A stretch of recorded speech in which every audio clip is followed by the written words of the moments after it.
This episode of the Old Dogs REI Network is brought to you by Mino Studio.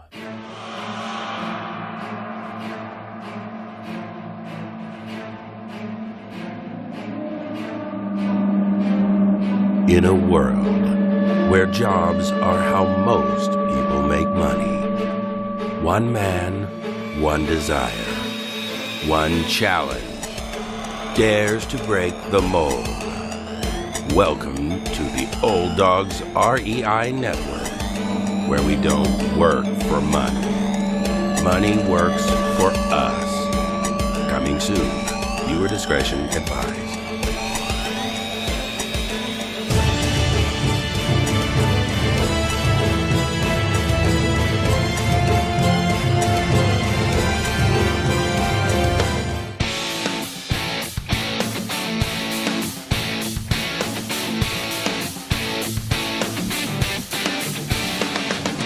Welcome to the Old Dogs REI Network, where cash flow is king. Real estate investing, the means, so you can enjoy your retirement dreams. This is the show where we cut right to the chase. No sales pitch, no long monologues, just simple how-to real estate investing advice, so you can earn the passive income you need to enjoy your retirement today. And now, your host and chief old dog, Bill Manacero. Welcome to the Old Dogs REI Network. I'm your host, Bill Manacero, and this is the show where 50-plussers and anyone else who wants to join us get solid, no sales pitch real estate investing advice to help generate real cash flow. This podcast airs twice weekly on Mondays and Fridays, and if you aren't already a subscriber, go to iTunes, type in Old Dog, spelled D-A-W-G, find our podcast, and subscribe. We have a fun show for you here. We have a gentleman who has just an amazing background and a lot of varied experience, not just real estate. In fact, he started investing in real estate at the same time I did in 2014. And so I'm really excited to hear his story and to hear he has branched out into a lot of different areas. But the gentleman I'm talking about today, who is our guest, is Ross Stryker. And he has worked hard to attain his level of success. Believe me, after 12 years of military service and over 20 years of running a small orthodontic practice that provided him a comfortable retirement, he decided to spend his time and effort on an entirely new entrepreneurial journey. Ross considers himself a recovering orthodontist, which is pretty funny, a doctor and owner of Stryker Orthodontics who spent many an hour devoted to his patients. Now he's devoting his time to other patients, those looking to secure a viable financial future and retirement. Having participated in a multitude of commercial projects, in the commercial, we're referring basically here to commercial real estate projects, including mobile home parks, offices, ATM purchases, a coffee farm in Panama, apartment complexes, and even a resort in Belize. Okay, Ross has invested in and in many cases helped with raising capital on projects worth tens of millions of dollars. He is passionate about getting money out of the Wall Street casinos and putting it to work on Main Street, USA in safe, tangible investments. As a founder and CEO of Smart Asset Opportunities, Ross has set his sights on providing financial education to professionals and small business owners looking to gain wealth through education. Having spent the past 4 years investing in real estate, owning 40-plus single-family homes, and writing 2 books, one specifically on real estate investing, Ross has a wealth of knowledge of the industry and the opportunities it affords. Together with his wife, Mary, Ross operates Smart Asset Opportunities out of a passion and a need to serve his tribe, as he calls them. A successful entrepreneur, Ross is also a member of multiple mastermind and networking groups. Well, Ross, welcome to the Old Dogs REI Network. Bill, thank you so much for having me on. And I tell you what, I've got to give kudos to my team for writing that amazing intro. They must be focusing on trying to get a raise. So I really appreciate all the kind words. But I do want to point out something to your listeners, that if they take the E and the T off of Smart Asset, they may get a little idea of my tendency to make fun of things and have fun with things, because even the name of our company has a little bit of a background there. So, and the other thing I do want to tell you, just as I love the intro, but you said that I had a small practice. Frankly, it was a very large practice. It was actually one of the largest single doctor practices in orthodontics in the country. And so I only mention that, not to brag, but only to say a lot of people were wondering, why would you leave such a lucrative practice?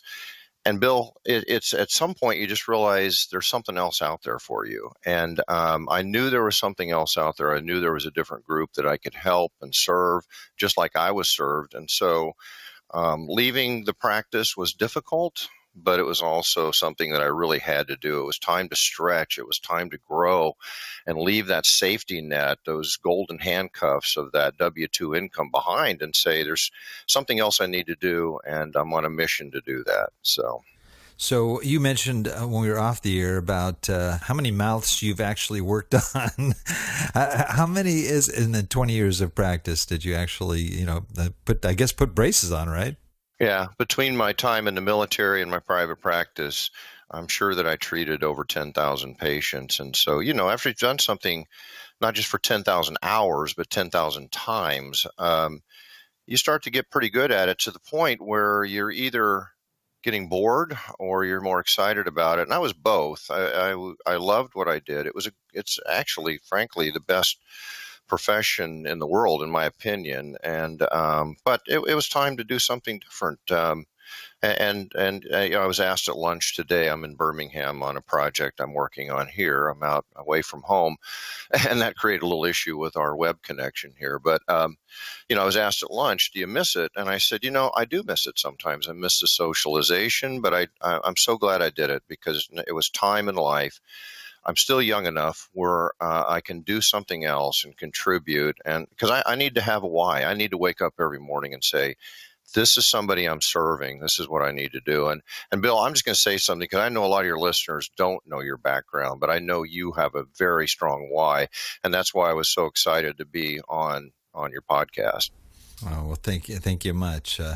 Gosh, I'm going to read this background, and then I'm going, this guy could have easily just retired and probably had a great retirement for the rest of your life.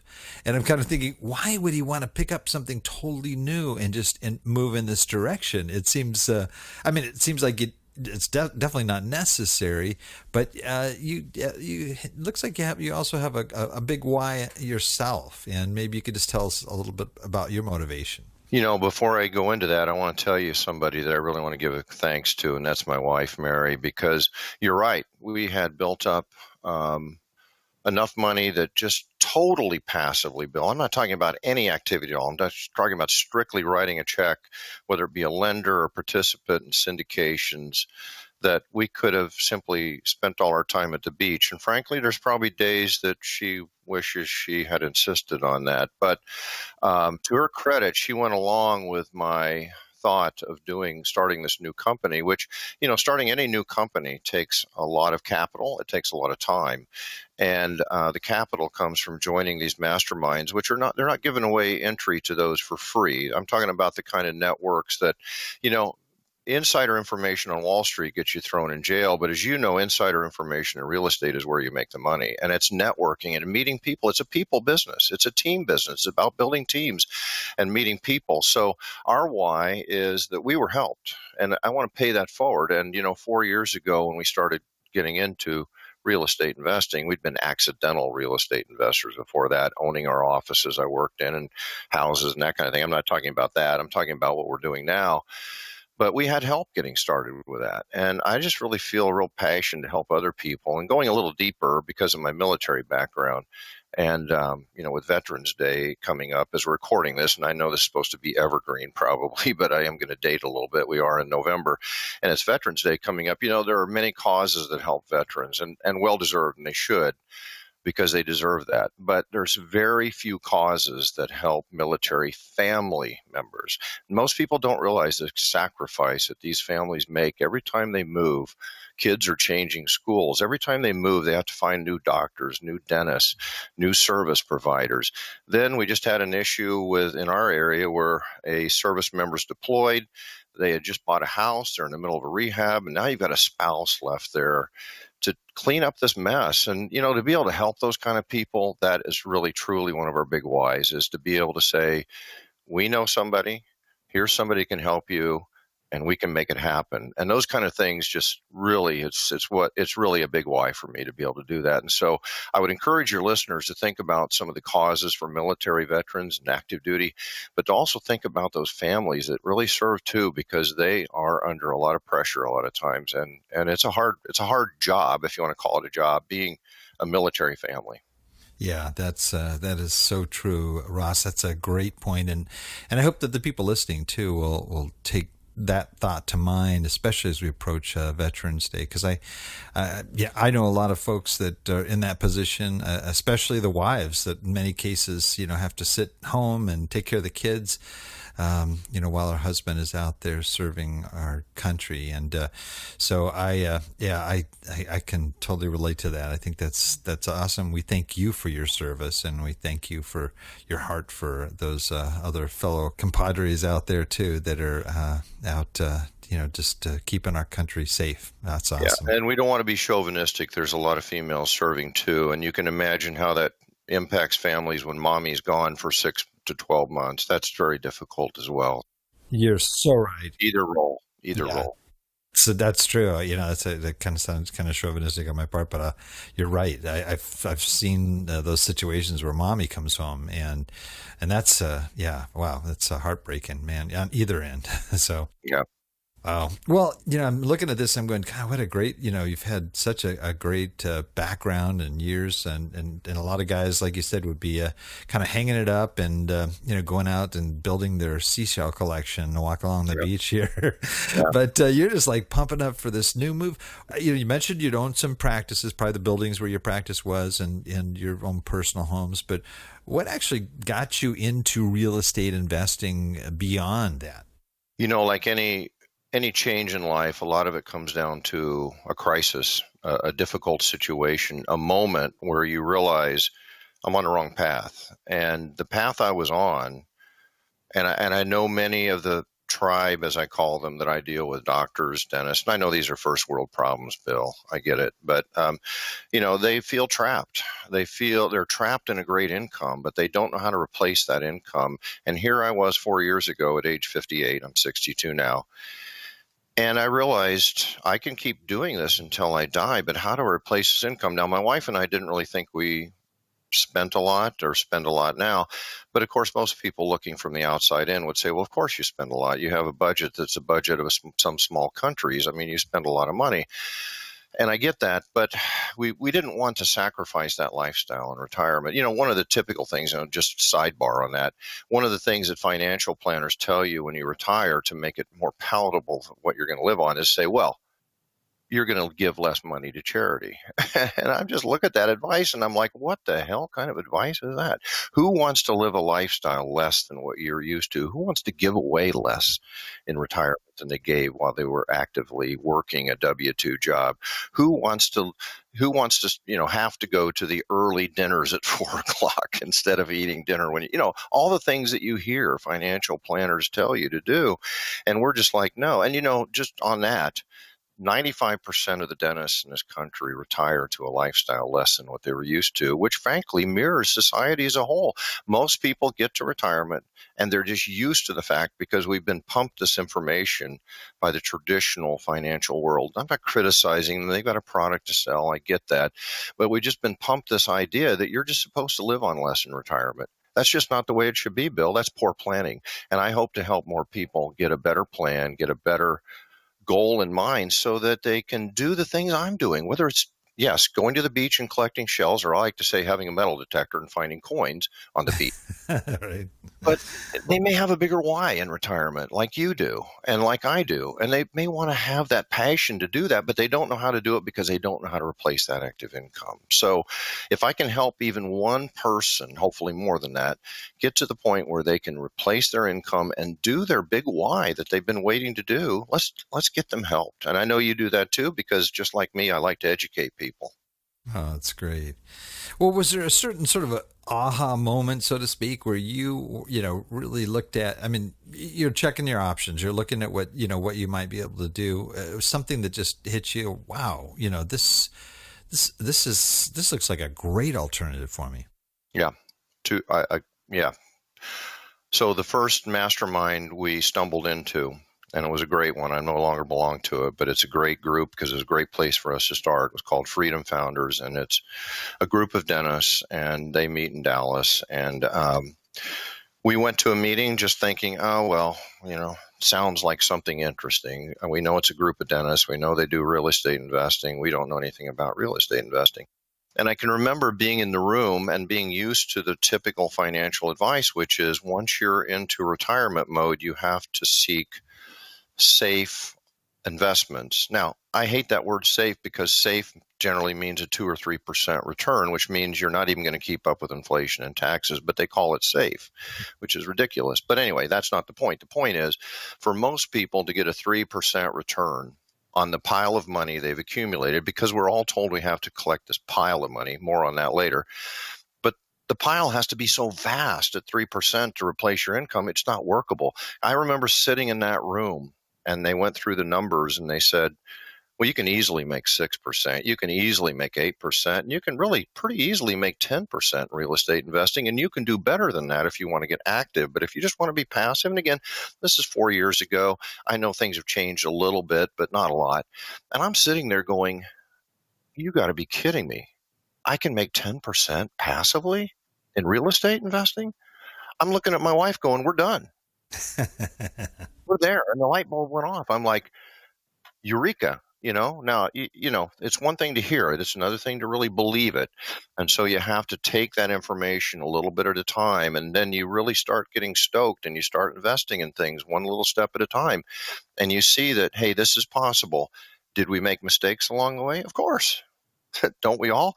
We all make mistakes. It's nice to learn from mistakes, but it's also nice to learn from other people's mistakes because they don't all have to be our mistakes. But anyway, we stumbled through a few things, but for the most part, we learned that, yes, we can do this. And with the financial background we've got now and the money we've accumulated now and the sale of my practice, we're going to be in good shape. And so that was definitely a moment where everything changed for me, knowing that information. Now, it sounds like you started off as a passive investor. Is that right? I think most people do. And that's the safe place to do it, and it can be passive in lending or it can be passive in being part of a syndication or part of, you can just buy notes or you can lend money to people that are flippers or wholesalers, or you can, those kind of things are very easy because it doesn't take much brain power except just writing a check, except I always advise people to see the inner workings of it so they can be on the other side of that someday. But yes, we started out passive. Either titled properties that were turnkey with managers in place, because I'm not going to fix a toilet at 2 a.m., or lending opportunities. And we did both. And then at some point, I realized if I'm going to help other people, I don't have enough hours in a day to walk enough individuals, handhold them through buying a house.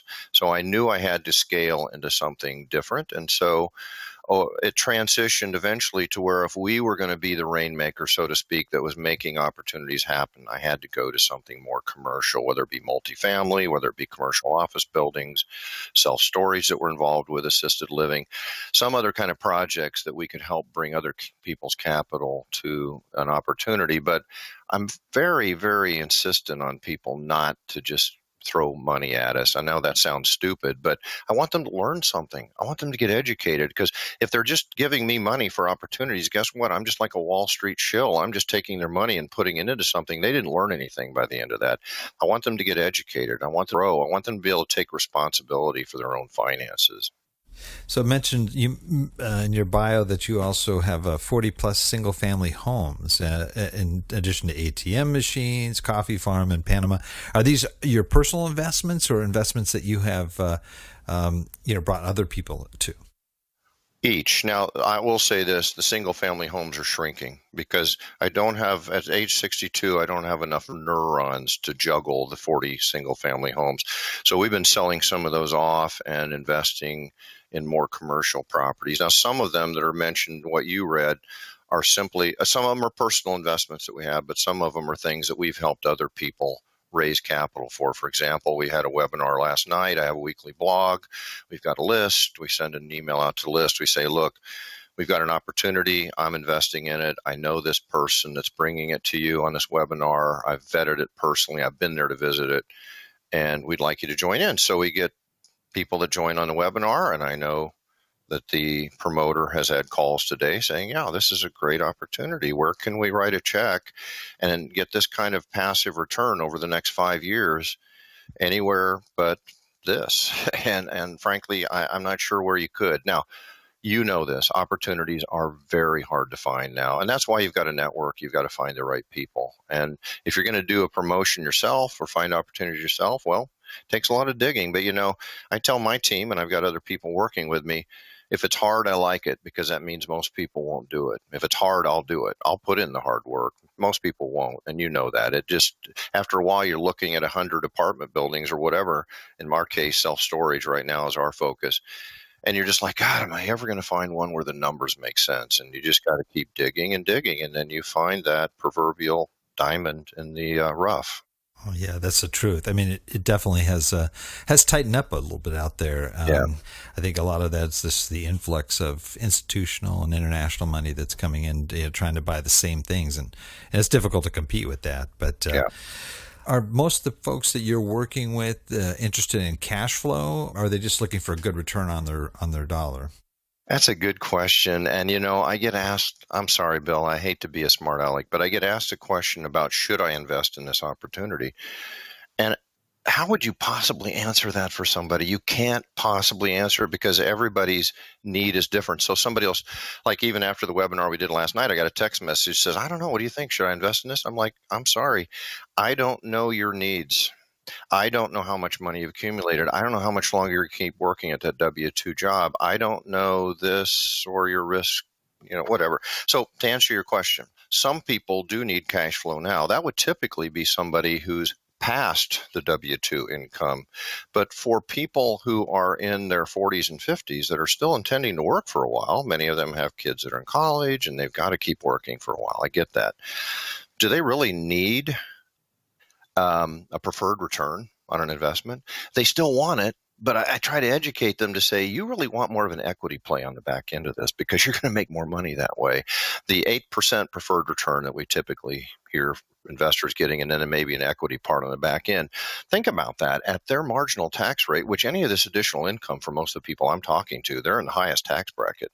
So if they're in the 40 to 50% combined federal and state income level, that marginal income that they're getting of per return, half of it's going to taxes, and then part of the other half is getting eaten up by inflation. So I get that. Some people want that. They're still working. I try to tell them, you probably really don't want that, but they still like to see those quarterly checks coming in. So my feeling is people are still working, need to think more equity, long-term back end. People that are past that and need the cash flow need to think about the preferred return. So I don't know if I answered your question, but that gets me off on a tangent a little bit there. No, sure, I understand. I mean, with yourself, once you stopped your practice, were you seeking to sort of fill that transactional income, so to speak, that you had before with passive income? Well, of course, I did want a certain amount of cash flow each month, but I'll tell you, Bill, I don't even. This is going to sound really stupid for somebody that's helping people. I don't even think about it that much. I just know that if I keep doing the right thing every day, it's going to work out. And I know that sounds like a little bit out there, a little strange, but I've always had the belief in myself that I can make things happen. And so, yes, there was a certain amount of investing that you want to do that's not delayed gratification at our age. I get that. So we try to balance that. I tend to be more of a long-term thinker on things, thinking 5-10 years down the road. And so at some point you have to pull that back a little bit and say, well, no, we need we need some monthly cash flow here. So let's maybe do a lending deal here or something that's a little shorter term so you can get that cash flow. But I still tend to look long term on things because I think in the long term that'll serve me better. Sure. Well, in the time period that you've had, at least for the last 4 years, you've probably had quite an experience, and you've probably had plenty of opportunities and things that have happened that maybe some that didn't go so well. What would you say was maybe your biggest mistake during that time period? Well, I've had a lot of mistakes, Bill. So I don't know the biggest one. You want the biggest one. It almost always, if I could boil it down to one thing that always has been associated with an opportunity that didn't go right, it's the property management. And that's a little bit of a generalization, but it seems like if I've invested in something that I later looked back and said, this didn't work quite as well as I had hoped, that's an understatement. It somehow involved the property management. Now, maybe the people on the front end overstated the pro forma. And let me tell you, I've learned a lot about pro formas. Translation to me, I don't know what pro forma really means in Latin, but I think it means lie. Okay, so I've basically learned that you can't just look at a pro forma from somebody and assume that that's factual information. You have to dig deeper onto something. And so you could say it boils down to people, but if I had to pick one area of people that it boils down to, it's the property management. So I'm very careful about if I'm getting involved with something like the project we're working on now. It will be a national company that has 1,500 properties similar to this under their management. They know their stuff. And for investors, that should be welcome news because they know how to do this. They know how to make this thing happen. And if it was me being involved in a day-to-day management, look, my role now is to manage the managers. That's my role. I don't manage anything personally. I manage managers. And when I see a manager that's not working out, they're gone. We got to move on, especially when you're talking about other people's money. It's too important. You can't take it lightly. It's an important obligation to your investors. What are you doing different than to sort of prevent that from happening again? Well, one thing specifically, I've been involved in opportunities where you're handed off from the person who brought you the opportunity to a property management company that they don't control. That's a prescription for danger right there. Because if you're not look, here I'm in Birmingham. I'm in the office of somebody I do business with here. They do the acquisition, they do the rehab, they do the management, they do it all from start to finish. Now, the reason I like that is because you're not pointing fingers at one person or another. It's kind of like the software hardware thing in computers. Who's at fault here? It's like your phone company. Well, is it inside your house or outside the house? No, there's one person you come to and say, fix this. This has got to be fixed, okay? And when you find somebody like that, I'll tell you, depending upon your age and everything else, look, we've got a gentleman that we deal with in the Dallas-Fort Worth area, and now he's in the Carolinas, and the model isn't sexy, but he's got the property management down so well that I don't even care if his opportunities bring me the highest return. It's not about yield. It's about return on effort. It's return on your time. And when you've got something that looks like the shiny object that's going to return you 15+%, but it turns out you spent a lot of time fixing it on the back end, it wasn't worth it. I don't even care if it returned you 15%. It's not worth it. I don't have enough neurons in my brain to focus on things anymore that are a waste of time. A time suck is what I don't. Time is the biggest measurement of wealth right now for me. It's not money. It's time. And so things that suck time out of my life, I don't have any time for them. And so, yeah, I would say trying to match up the person that takes it from ground up to the management. If you can get that done, that's a beautiful model. I love that. That's great. How about your biggest success that has occurred in your real estate investing? Well, it's easy to look at things and talk about them from a yield standpoint. I would say, I'll put it this way. I think the thing that I'm doing right, and I don't know what points to one single success, is I'm continuing to get out and make connections and network with people. Part of 3 masterminds. I travel a lot and meet people. I'm down here on a project I'm working on in Alabama, but I also, during this trip, found out about another opportunity. And so you just have to I know you can do a lot of things over the internet, but there's still a lot of things that have to be done in person, and you have to meet people to make those connections. They have to really know what's in your heart. You just can't do that with an email or even a phone call.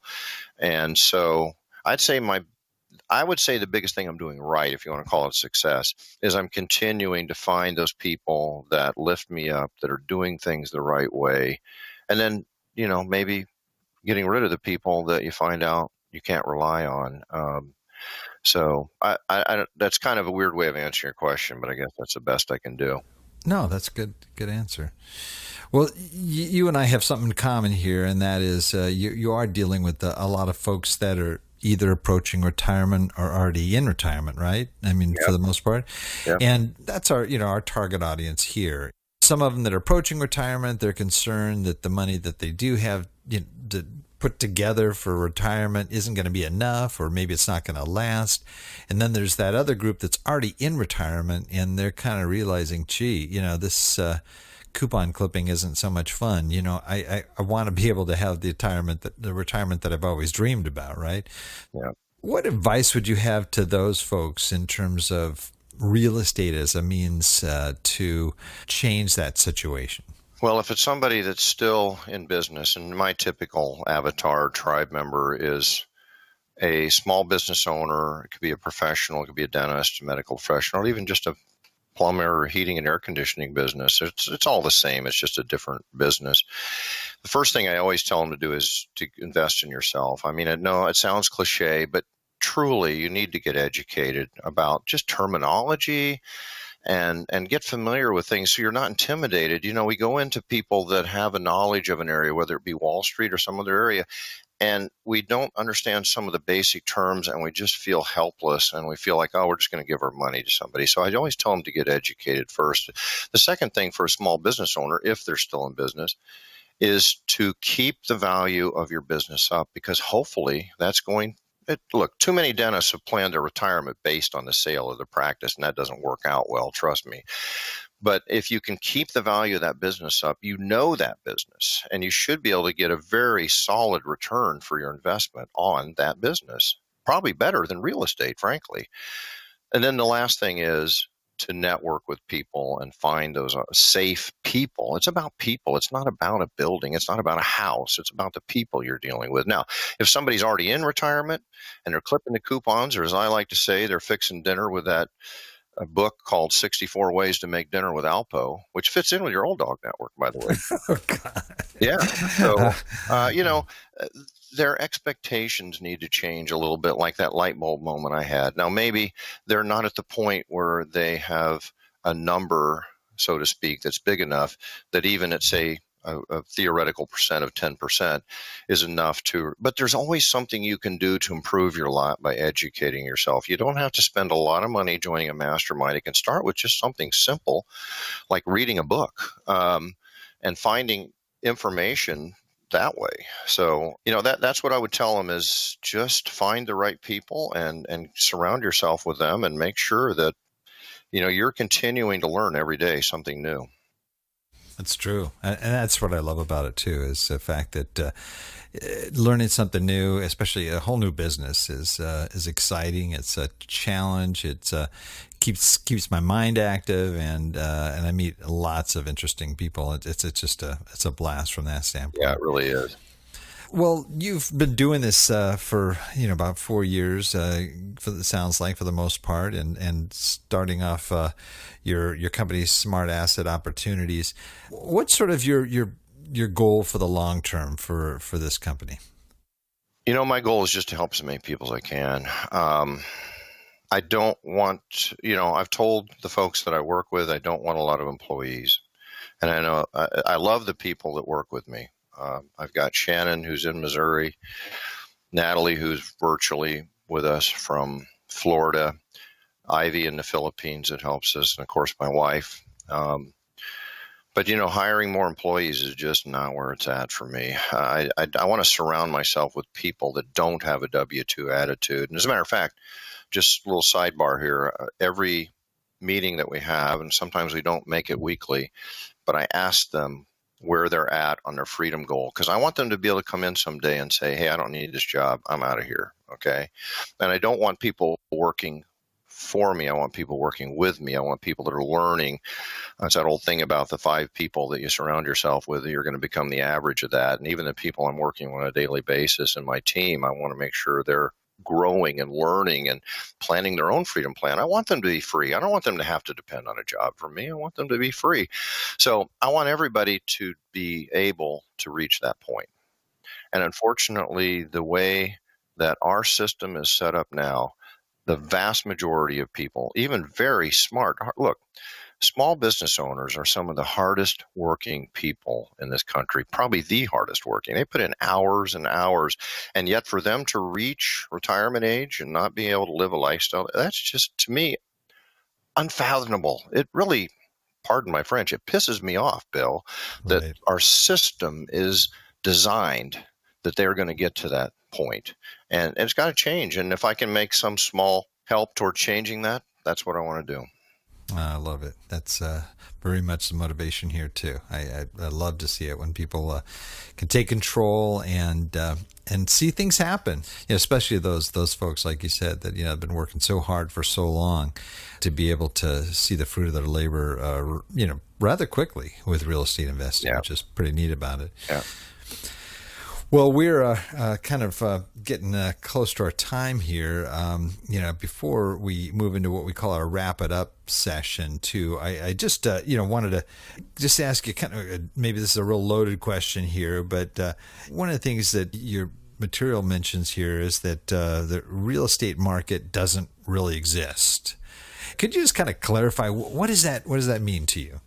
Yeah, what that means to me is I hear the news media talk about the real estate market. What real estate market? Are you talking about Kansas City?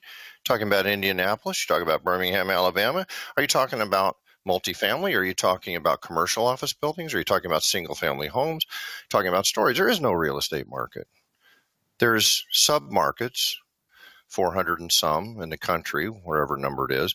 And then there's niches and different asset classes within those markets. So even in the worst of times, look, you and I know a lot of people made a lot of money in 2008. A lot of money. Okay. So yeah, I mean, they did. They had dry powder. They had opportunities available to them. Maybe lending was drying up, but private equity was still there. And so networking is so important, because we'll eventually have another correction. And if you're creating a network, a tribe, as I like to call it, I hate to use the Wall Street terminology, but as they say on Wall Street, when there's blood in the streets, that's a great time to buy. And so I just think people need to realize that there isn't such a thing as an overall real estate market, and there's always opportunities at all times. I totally agree with you on that. And I just out of curiosity, what are some of your hot markets right now for, you could pick the asset class? Yeah, well, I like I call them secondary and tertiary markets, because depending upon the asset class you're in, and we're helping people raise funds for more than just storage. Okay. So, but as far as what we're looking for to help bring an opportunity to the table, because, two jobs every day I have is to make sure I'm raising capital for the next opportunity and finding opportunities for the capital to go to work. I mean, that's really, when you boil it down, that's really only two important jobs I have. And so we like to play in secondary and tertiary markets. I'll define secondary as under $1 million, and I'll define tertiary as under 500,000. I'm sitting in one of those markets right now. I like those markets because you can still find opportunities that are a little beyond what a private investor can invest in, maybe an apartment building or a self-storage building. It's a little too big for them to take down, but the market's really not of that much interest to like a REIT or a hedge fund. So I don't want to compete against the big guys. I don't want to go after opportunities that are too small, that are like the mom and pop type businesses. So I'm trying to get into that middle ground, and just to define it in the self-storage niche, it would typically be something starting at the low end at 2 million and maybe going up to 6 to 7 million. That's kind of our sweet spot, at least in that industry. And I don't know how that would apply to multifamily. I'm not sure. That's great. Well, you mentioned Birmingham. Do you have any other areas you think are good right now? I like Kansas City for housing, although that's a metropolitan area above a million. We do a lot of things in Indiana, near Indianapolis. Again, a little bigger than that, but that's other people managing things for us. As far as where we're looking right now for other opportunities, we have something in Missouri that's near Columbia, Missouri, which is probably a tertiary market, smaller than even Birmingham. I'll put it this way. Our team is looking for things in the central part of the U.S., east of the Rockies, west of the Appalachians. I like to play in the center because I can get there easily. I am a private pilot, so I can get in the plane, reach something in 2.5 hours that's within that range in one flight. And if I can keep it that close, Texas is a little oversaturated. The cap rates are pretty low, so we're not really looking too hard there. But other states in the middle of the country, we're open to an opportunity in that area of the country. I'll put it that way. That's great. Great. Well, thanks for the tips. Appreciate it. Well, if you are ready, we can go ahead and do our wrap it up, which is where I ask you a series of quick questions. You share resources that you have and with our audience, and hopefully it'll be valuable information that they can take with them. If you are ready, we'll go ahead and wrap it up. Sounds good. Let's do it. All right. Let's start with favorite real estate book. Favorite real estate book. Well, it's not really a real estate book, but okay, couple. I'm going to list a couple. I'm going to say a couple. One book that I really like. Well, I like Think and Grow Rich too, but I like The Richest Man in Babylon because it tells us about, bankers are going to eventually rule the earth. And then I like The Cash Flow Quadrant by Robert Kiyosaki. I know everybody says Rich Dad, Poor Dad. I didn't think that was that great, but I did like this Cash Flow Quadrant because the definition of what I was a solo entrepreneur, a solo, small business owner. And I decided I wanted to make that move over to the right-hand part of the quadrant. So I would probably list those books. Great. How about favorite business book? I'll tell you one that I have not finished yet, but I'm reading is very good, and it's called Note Investing by Dave Van Horn. And for the folks that get on Bigger Pockets, Dave writes a column for Bigger Pockets and is just a brilliant guy, and he's just come out with a book recently called Note Investing. And if anybody would know anything about note investing, it would be Dave. And I know that's maybe an area that most people are not familiar with, but a note is just somebody owes somebody something and finding a way to make money off of that transaction. And he's brilliant at it. That's great. That's one I'm going to add to my list. That's great. How about your most valuable website for success? I would say some of the ones that we're using to find opportunities right now. I do not have the CCIM designation, but I am a member and taking their classes, and they have a great website for members that shows opportunities every day that I get. I also like the website Crexy, which has filters that you can put in to just send you opportunities, whether it be raw land or whether it be vacant buildings like we're looking at now, like Kmart's and Toys R Us and stuff that are closed that make good conversion. So I like Crexy. That's a good website too. How do you spell that? Crexi. Don't ask me what it stands for because I can't remember, but it's Crexy. Oh, excellent. How about a favorite app? I'm not a big app guy. Well, let's look on my phone. What I got on my app here? Probably. Well, look, I hate this because I'm a people person. Okay, really, seriously, I am. But I knew this from my practice, but I didn't know it would translate over into investing. Believe it or not, my first several years of practice, one-to-one relationships and taking dentists out to lunch and buying them cinnamon rolls was the most important way to get referrals. But my last few years of practice, it was about Facebook.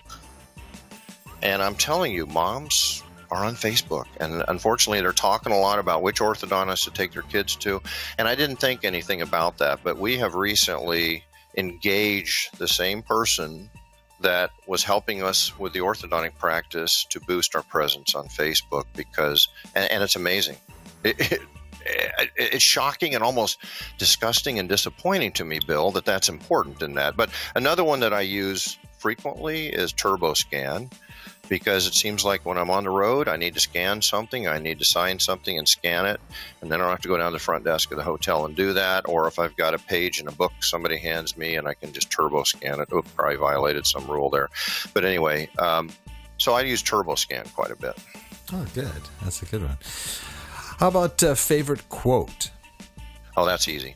Zig Ziglar. You can have everything in life you want if you'll just help enough other people get what they want. And that one is on the wall at my office behind my desk. And a lot of people think that you can have everything you want means money. It does not mean money. It means health. It means relationships. It means everything else that Zig always talked about. I'm sorry we lost him a few years ago, but definitely one of my favorite people. Oh, likewise here. Really great guy. Well, this is our thought-provoking question here. If you lost absolutely everything you had, and you have nothing but $1,000 in your hand, cash, what would you do with that $1,000 to try to rebuild what you had lost? Well, first of all, kidding a little bit, but not so much. There actually was a book written by William Nickerson many years ago called How I Turned $1,000 into $5 Million in Real Estate Investing. So I'd probably read that book. I have it on my shelf, but I've never read it. Great book. I've got it. I've not read it. Yeah. And maybe I should read it in case that ever happens. But, you know, the good thing is I've created relationships. And my first thing I would do would be to seek out those people that I've created relationships with, because I can't do it on my own. I can't. It is a team sport, investing in real estate. And so creating those networks, I'm not saying I'd be happy that I lost everything and just had $1,000, but I think I'd be grateful I had 1,000 and I had this network of people that I know. That's great. Really good advice. Well, I'm sure there's a lot of folks that are listening here that really like what you're saying and would like to find out more about you and what you do and your company. What's the best way for folks to get a hold of you? The best way would be our website, smartassetopportunities.com. The smart is singular, the asset is singular, and the opportunities is plural.com. And I would encourage them to sign up for a weekly blog, not because it's that amazing, but only because they'll get a feel for who we are. And if they like who we are, then they're certainly welcome to reach out to me. My cell phone number is on the website, but I'll let them start there and just get a comfort level, because I get too many people that are kicking the tires that'll call me directly, Bill, and they just, I don't want to be condescending. They just don't ask the right questions yet. And I'd like them to make sure they know who we are, get that comfort level, and then say, no, I don't want to reach out to this guy. Sounds stupid. Or they say, yeah, this resonates with me. I would like to talk to him and see what that's about. But the other thing is, if they get on our email list and a webinar comes up like last night, educational only, we don't make offers on those.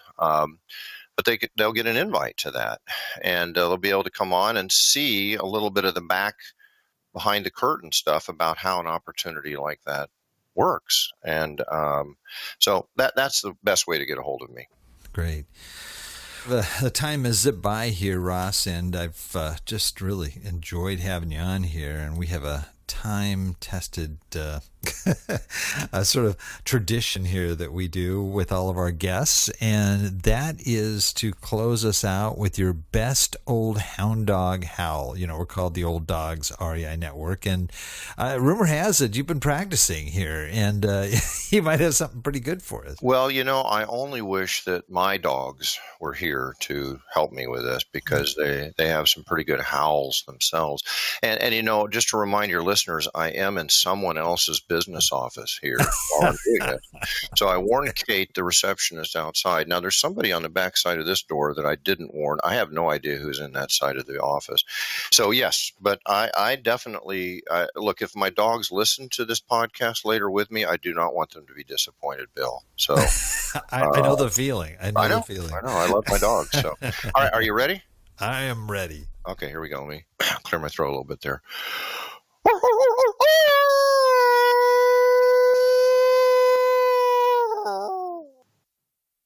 I love that. That was great. That was a great howl, Ross. Man, oh man. Thank Thank you. Maybe you can work in a little fake applause at the end of the. I think we have to check our sound I effects. think paramedics are coming in to check on me right now, Bill. Yeah, really. Plenty for security here. Better watch out. They're gonna be knocking on the door any minute here. All right. Well, Ross, thank you so much for being on. It's been great having you, and thanks for sharing your knowledge and information for our tribe, I guess, out there. Well, Bill, thank you so much, and keep doing the good work you're doing, because really you are educating people, and I know what your purpose is, or at least I know a little bit about it, and I think that's great. That it's nice to have people that have other people's best wishes at heart doing this, because there are people in real estate that aren't that way, and so to have people like you out there taking care of people is so important. Well, thank you, Ross, and likewise too. You're a guy that doesn't have to be doing this, but you are doing a good thing and hopefully helping tons of people out there. So just like you did in your other roles, both in the military and in your private practice. So kudos to you too. Great, thank you. I also want to thank all our old dog listeners out there, too, for joining us. I know there's a lot of other things you could be doing right now, but the fact that you've taken the time to join us means a lot, and we greatly appreciate it. Please note everything we talked about here, everything presented, including all the links and some of the resources that Ross mentioned, as well as his website and contact information, is going to be available on the Old Dogs website at olddogsreinetwork.com/blog. Look in that for the episode with Ross Stryker. Well, that's the show for today. Remember, cash flow is king and real estate investing the means. Until next time, keep moving forward, and may God bless. Thank you very much for visiting the Old Dogs REI Network. We would greatly appreciate if you would stop by iTunes and let us know what you think of the show.